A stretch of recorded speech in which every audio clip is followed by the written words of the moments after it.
Hi, everyone. Welcome to our hot topic session, The Sun in Your Skin, a dermatologist's most commonly asked questions. Today's program is sponsored by Methodist Health System, and our speaker is Dr. Rochelle Naridze. Dr. Naridze is a dermatologist at Methodist Clinics Health West. She attended medical school at the University of Iowa in Iowa City. She completed an internship in Broadlawns Medical Center in Des Moines, Iowa, and a dermatology residency in Marshfield Clinic at Marshfield, Wisconsin. Her favorite part about being a dermatologist is the impact she often has on her patients' overall health and quality of life. Please welcome Dr. Naridze. Well, thank you so much, Beth. As she said, my name is Rochelle Naridze, and I'm a dermatologist over at Methodist Clinic. And first, I want to thank both Go Red for Women, as well as Methodist Physicians Clinic, and everybody who's at home watching right now for tuning in and for giving me the opportunity to talk about something that I am so passionate about, and that's the skin and some of the most commonly encountered questions I see in my clinic. But before I tell you about some of the questions I get, I have a question for all of you. And so I want you to think about, do you know someone who's been diagnosed with a skin cancer? The odds are you have. Here's a photo of my family. So it's my dad, my grandparents, and my aunts and uncles, and half of the people in this photo have had skin cancers in their life. In fact, skin cancer affects 1 in 5 Americans at some point during their life. And there are many different types of skin cancers, and I'm going to talk to you about the 3 most common types today: basal cell carcinoma, squamous cell carcinoma, and melanoma. Now, specifically, non-melanoma type skin cancers affect more than 3 million people annually in the United States.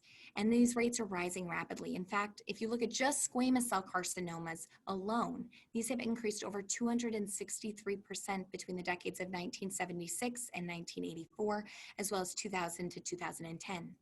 And it's important to know that women are disproportionately affected by the increased rates in skin cancer. And all of this is despite our improved knowledge of skin cancers, as well as what we can do to prevent them. So the first question I get a lot in my clinic is, well, what do I even look for to identify a skin cancer? And so skin cancers come in a variety of different shapes and sizes. And so I'm going to talk to you about the most common forms, but I want you to know that these features are by no means all inclusive. And so if you ever have a spot that you're worried about, seek out a board certified dermatologist. I love what I do, and I'm always happy to see patients, as are my colleagues. And so we just want to help you identify things. So first, we'll talk about basal cell carcinomas. Second, squamous cell carcinomas. And third, melanomas. So first, I'm going to talk about basal cell carcinomas, and these are the most common form of cancer in the entire world. These are caused by cumulative sun exposure over the entire course of our lives, and generally speaking, these are really slow-growing cancers. They can appear as little shiny pink bumps, shiny little gray spots, even pink scaly bumps. Sometimes they're tender, sometimes they'll bleed, but oftentimes they're asymptomatic when I see my patients. And so here you can see a photo of a basal cell on the left, and that's one of a basal cell appearing in someone who has Hispanic skin type. And here is one in someone who has a lighter skin type like myself. So you can see they can be pretty subtle. Now you may ask, well, skin cancer, I mean, basal cells, you already said they're slow growing. They don't spread in the body often. It's very, very rare. So why do I even care about these? Well, the reason is because they're still cancers. And so if they're left untreated, this is a dramatic photo, so bear with me, they can become locally destructive and grow rapidly and become a much bigger problem if neglected. So second, I want to talk about squamous cell carcinomas. So squamous cell carcinomas are the second most common form of skin cancer in the entire world. And these, unlike basal cells, about 5% of them do spread in the body to either lymph nodes or other organs and can lead to death if not caught early. And so here are a few pictures of squamous cell carcinomas. So they can be kind of the scaly pink bump that's growing, the rapidly growing nodule, or sometimes there are these pink, rough textured, scaly spots on the face that just kind of linger it for years. Finally, I want to talk about melanoma because this is one of the most deadly forms of skin cancer. And unfortunately, rates of melanoma, especially in our young women, are rising. In fact, melanoma is the second most common form of cancer in women ages 15 to 29. And in incidence of melanoma in women ages 18 to 39 have increased over 800% between the years of 1970 and 2009, in large part owing to the increased use of tanning beds. And so here are two melanomas that I want to show you, but we'll talk more about melanoma in a couple of slides.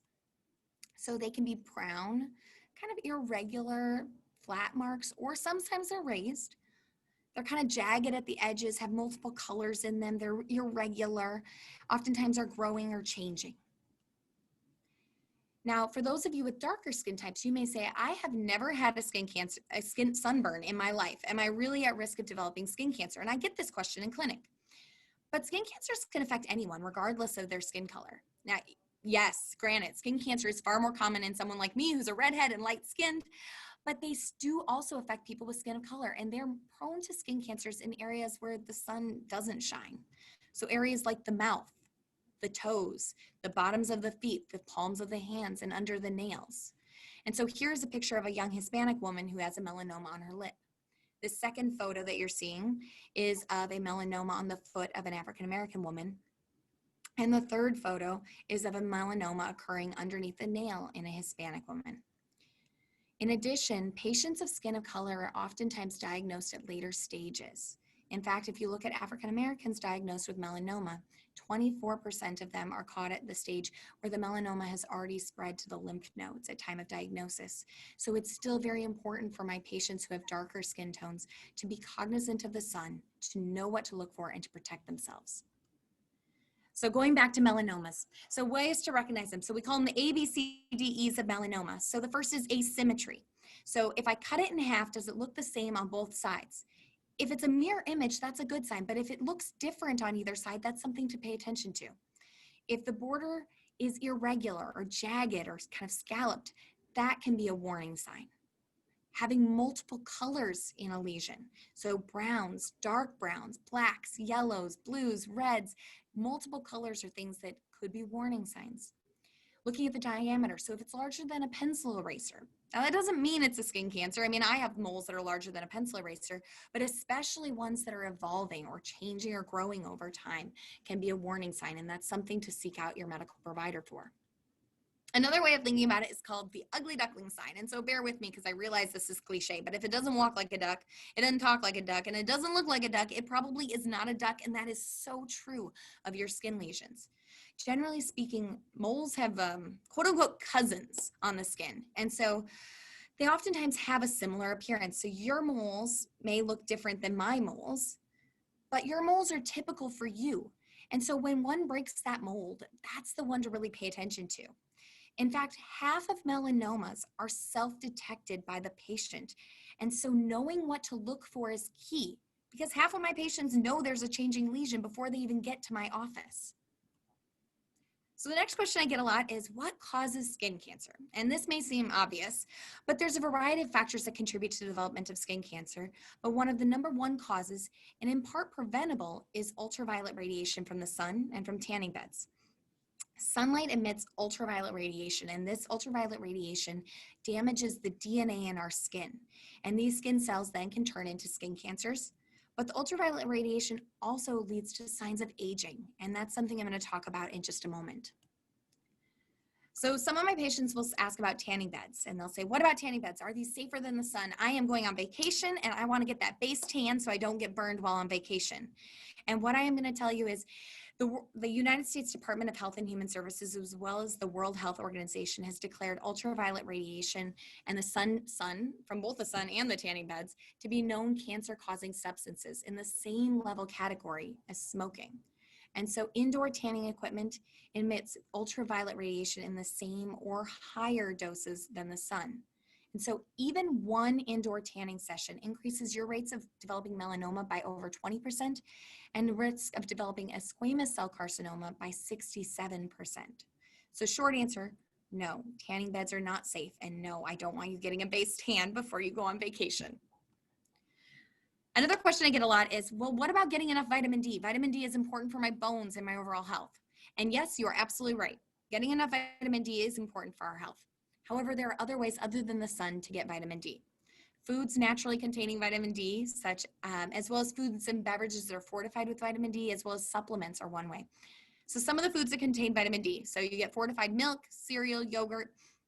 Salmon contains vitamin D, eggs, apparently cod liver oil, which I've never had, and I can guarantee you I probably never will have, but it does. And so there are a lot of different ways to get your vitamin D. So now I want to transition and talk about how the sun contributes to age spots. So I'm going to show you two photos, both from research studies in the last several years. You may have seen these in the news. The first photo is from a twin study. And so if you can see, the patient on the right, the twin on the right, has had far more sun exposure over the course of her life compared to her sibling on the left. And as you can see, she has more wrinkles, irregular pigmentation, more blotchiness, and kind of sallowness of the skin compared to her twin. Now, this second photo is also very dramatic. It's from the New England Journal of Medicine. And this is of a truck driver. And as you can see, the skin on her left that's exposed to the driver's side window is substantially more sun damaged and wrinkled than the side on the right. And this really brings me to a point that not everyone knows. UVA, so ultraviolet radiation comes in both UVA and UVB. UVA comes through the car glass window on the side. And so if you're going on a long trip, make sure you're putting your sunscreen on because you may not burn, but you're still getting that sun damage over time. And so some patients will say, well, what about, how does the sun impact different skin types differently? I mean, if I have darker skin, how is that going to impact my skin?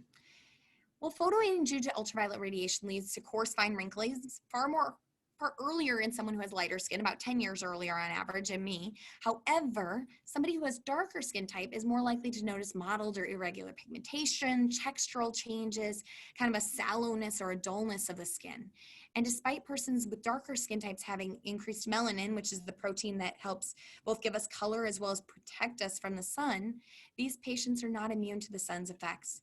And so here you can see a photo from a journal article published in 2019. And this is of a Hispanic woman living in an LA area. And the first photo is of her in the winter.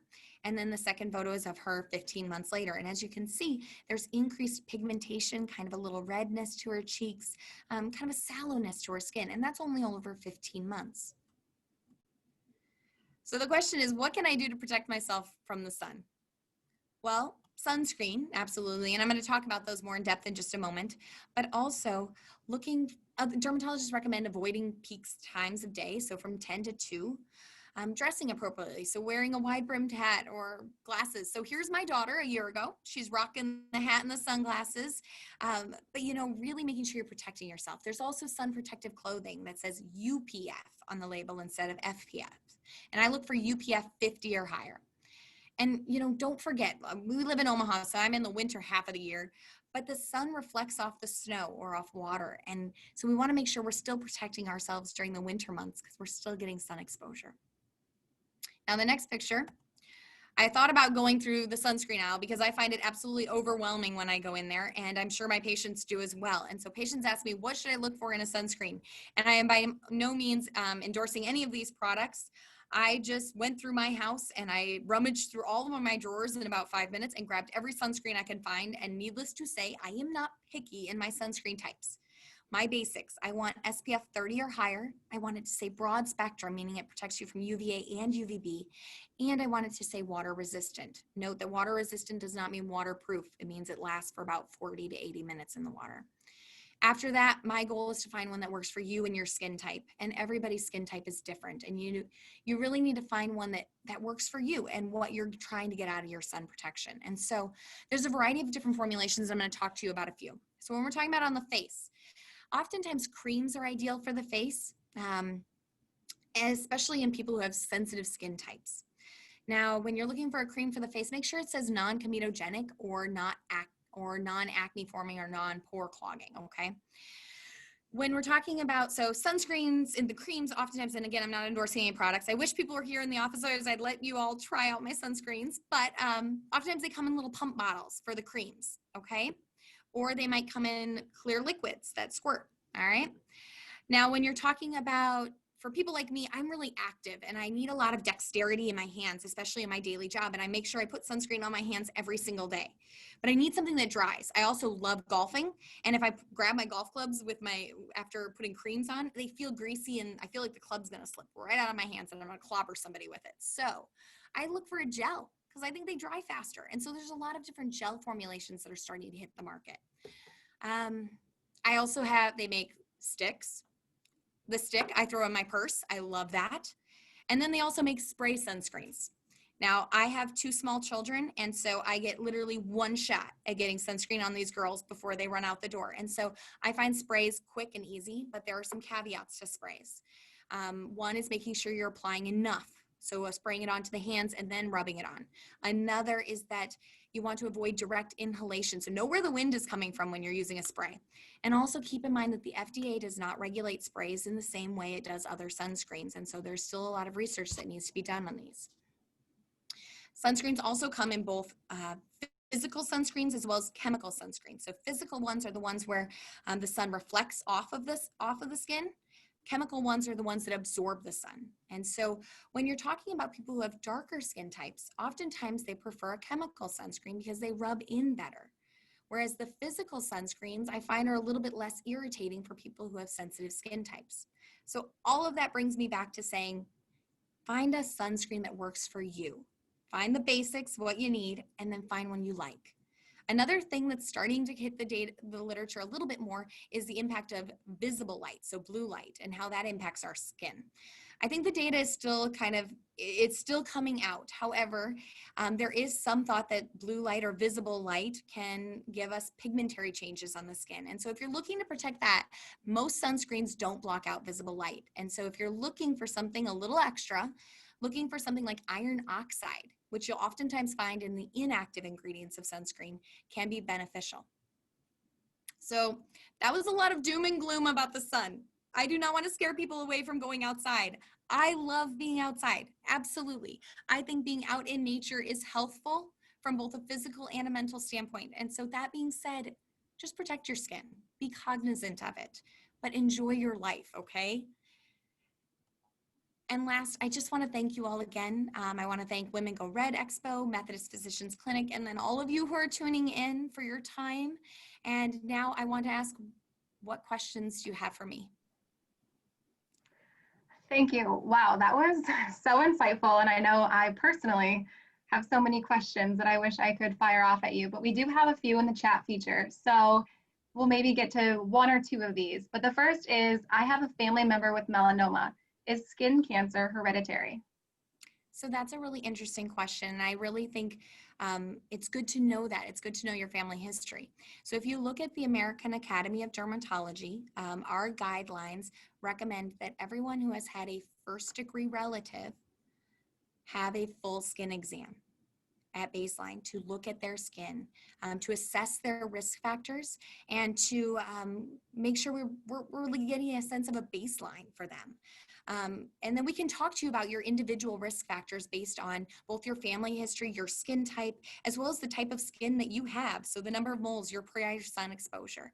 And so yes, to some extent, we inherit our skin from our family. And so as I showed you at the beginning, I have half of the people in my initial family have had a skin cancer.